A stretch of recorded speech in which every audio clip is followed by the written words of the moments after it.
"You're not coming to the wedding," my mom texted coldly. "Lily's family doesn't want you there." I smiled, canceled everything, including their venue deposit. They had no idea what was coming. So, get this, I was sitting there sipping my coffee when my phone dinged.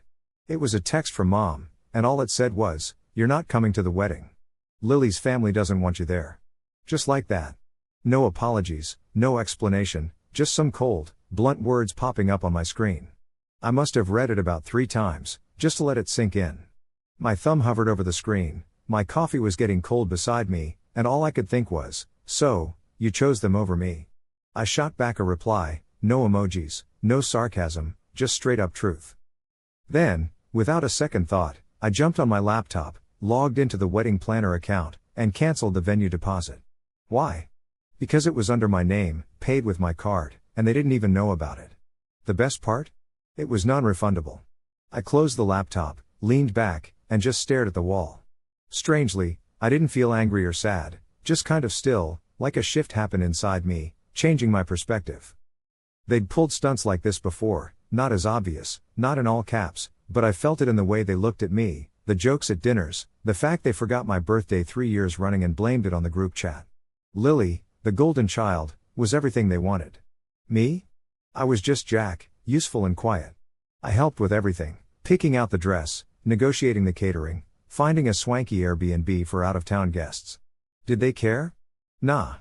But when Lily's dad decided he didn't like my vibe, suddenly I became a problem, because I wore black to brunch or asked pesky questions about money that vanished into thin air. They needed me until they didn't. Now they were crafting their picture-perfect family story without me. I took a deep breath and went through our wedding planning folder, deleting every single thing I'd uploaded, all 63 files. I even renamed the folder "Good Luck Without Me." Didn't tell a soul. Let them figure it out when they tried booking the florist or wondered why the photographer went MIA. Let them sweat when they got the email saying the venue was cancelled. They thought I'd just roll over like always. But this wasn't just about a wedding. It was the last straw in a long line of slights. They handed me the scissors, thinking I wouldn't cut the cord. Well, surprise, I took everything with me. And I was just getting started. They probably think I'm being dramatic. That I overreact, read too much into stuff. But let me take you back about 6 months. It was a Friday night, and Lily called me, crying. Zach had lost his job, and they were 3 months behind on rent for their downtown apartment. Their landlord was about to evict them if they didn't cough up the cash by Monday. Without thinking twice, I wired them $3,800. It wasn't the first time I bailed them out either. There was the time Dad needed $5,000 because he messed up with his retirement fund, and another when Mom forgot the bachelorette Airbnb was on my card. They trashed the place, and I had to clean up the financial mess. I kept records, not to use against them but just to remind myself that I wasn't losing it.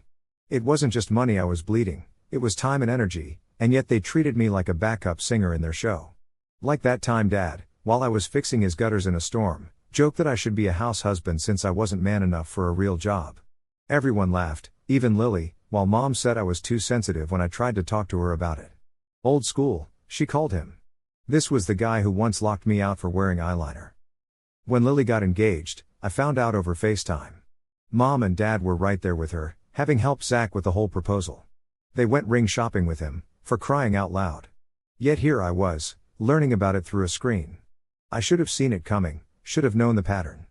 But some part of me thought if I just helped enough, they'd finally see me as someone who mattered. So, I paid for the engagement photos, set up the wedding website, designed the invitations, and even put down the venue deposit because Mom's card was acting up. I was basically building their dream wedding brick by brick, while they were busy erasing me from the picture. So, there I was, getting by on leftovers and being praised as a good sport. Then, the messages started rolling in. First, Aunt Megan texted me, "Hey, I heard you're not invited to the ceremony, is that true?" Then Uncle Jeff chimed in, asking if I'd said something to Zach's dad. Finally, I saw the Facebook post that really did me in, a photo of Lily and Zach with my parents in front of a charming barn draped in fairy lights. The caption read, "So proud of our family, can't wait for the big day with all the right people by our side." Yeah, the right people, and I wasn't even tagged. I checked out the comments and saw one of Lily's friends asking, "Is Jack going to be there? He was always so funny." Lily replied, "We're keeping things small, just people we trust." That night, sleep was impossible. I started going over every little thing, All the times they called me selfish for wanting to be paid back, and I had a revelation. I was the only one in this family giving without expecting anything in return, yet I was always left out. A week later, a group text popped up. Hi, family. Can everyone pitch in for Lily's bridal shower decorations? Jack, since you're so good with websites, can you make a landing page for RSVPs? Hugs and kisses. I ignored it. Then Lily messaged me directly, asking if I could do this one thing without being passive-aggressive. Instead, I did something else. I logged into the wedding venue's system and requested a refund for the $2,500 deposit. Sure, it was supposed to be non-refundable, but I'd been smart enough to buy wedding insurance. Just check that tiny box no one notices. I got 90% back after filing a family conflict claim. Then, I went into Canva and deleted every single design I'd made, RSVPs, table assignments, welcome signs, all gone. I created one new file, titled it Ask Zach's Dad to Fix This, and shared it with everyone in the family. That's when things truly blew up. 3 hours later, Mom called in a state, "What are you doing? Do you know how this looks?" I simply said, "I do. That's why I'm doing it." Then Dad called, skipping straight to yelling about how I've always been jealous of Lily. I just hung up. That night, my phone didn't stop buzzing. Lily posted a cryptic Instagram story about betrayal, and Mom posted a pic of Lily crying with a caption about how nothing hurts more than your brother trying to ruin your special day. People started messaging me, asking why I was ruining her wedding, but I didn't reply. Then, this package showed up, a yellow envelope with no return address. Inside were screenshots from Lily's group chat with her bridesmaids. She was joking about how they'd get me to pay for the cake by guilting me about being the only brother. Another message said Zach thought I was creepy. The note on top simply said, "You deserve better. K." I didn't know K back then, but finding out who she was changed everything. She had more than just screenshots, she had audio. I knew what I had to do at Lily's rehearsal dinner. It was at this fancy vineyard, all rustic luxury, which I call overpriced wine and fairy lights. When I showed up, everyone was toasting, and Lily was laughing, while Zach had his arm around her. Dad looked awkward, and Mom avoided my eyes. Clearly, I wasn't supposed to be there. I interrupted their little gathering, apologized, and tapped my glass. Everyone stopped talking. I pulled out a small speaker and a flash drive. Zach got up and asked what I was doing. I told him I was giving him exactly what he deserved. I hit play, and Lily's voice filled the room, laughing about how they'd guilt me into paying for the cake. There was a collective gasp. Zach turned pale, and Lily lunged for the speaker. I stepped in front of it and told her to sit down because I wasn't asking. Lastly, the final clip played, Lily, again, saying smugly that I wouldn't be at the wedding. So, I was sitting there, paused in the middle of this whole fiasco, looking around the room, when Zach seemed like he was about to say something but thought better of it. Then, out of nowhere, my dad stands up, absolutely livid, asking if I really thought this was appropriate. I was done with the drama and told him to sit down, and for the first time ever, he actually listened. Then I turned to Lily and let it all out. I'd spent over $11,000 on her wedding, designed her website, negotiated her venue, and even paid for her florist because I naively thought we were family. Lily just stood there, mascara running down her cheek, insisting I didn't understand. But I was firm, telling her she was the one who never understood. She didn't want a brother, she wanted a wallet. At that point, I pulled out a folder with all the receipts and messages, texts from her parents, PayPal history, invoices I'd paid, and even the group chat where Lily called me the family's free wedding planner. I handed it to Zach and asked if he still wanted to marry her. He just stared, speechless. Then, someone else stood up, a woman in a gray coat with a badge and a phone. She introduced herself as Kristen, someone I used to work with, now running a digital forensic agency. I'd asked her to verify some files, and she confirmed they were totally legit. She played an audio file that was the real deal, with no edits. Lily's jaw dropped, and her mom gasped. Her dad barked if this was some kind of joke, but Kristen just smiled, assuring them it wasn't. Zach turned to Lily, looking betrayed. She had told him I'd said nasty things and was unstable, but it was all lies. When she tried to explain, he pulled away. The room went nuts, my aunt started shouting, someone knocked over a glass, and my mom couldn't even get a word out. Meanwhile, I was just standing there, calm as could be, watching the whole thing unravel. When the noise reached its peak, I told everyone I wasn't coming to the wedding. They didn't need my money, help, or silence anymore. I turned to my parents and said they cut me off when they realized I wasn't going to be their puppet any longer, so I was cutting the strings. As I was leaving, Zach declared loud and clear that he was canceling the wedding. Lily screamed, trying to stop him, but it was too late. I walked out, no dramatic exit, just the sound of their world falling apart behind me. I didn't head straight home after the rehearsal dinner, didn't even jump on the highway. Instead, I took a quiet back road somewhere north, far from their reach.